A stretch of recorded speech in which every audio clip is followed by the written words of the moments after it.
మనిద్దరి మధ్యలో ఏ జన్మలో ఏ తీరని రుణం ఉందో, మరెందుకు ఇంతలో ఈ బంధనం ఇన్నింతలు పెరిగిందో, అమాయకమైన నీ చిన్నారి నవ్వును ఏ తల్లి కందో, ఇటే నీ దారి ఉందని నిన్ను ఏసుడి గాలి పంపిందో.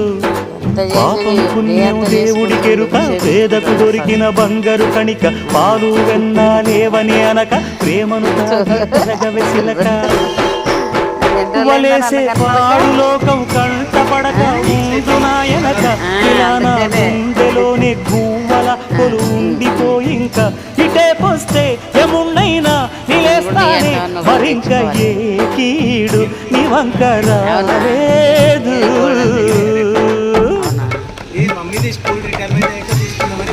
అవునులే కరెక్ట్. అప్పుడైతే మమ్మీ అవును ఖచ్చితంగా ఉండాలి. నీ జాదు సూపెట్టాల, కళ్ళకు చుట్టూ గంతలు గట్టు అయినా అంతా చూస్తున్నట్టు, అసలు నకిలీ కనిపెట్టాలా, దగాలు చేసే మగాను బాబుల ముసుగు లసుగు పసి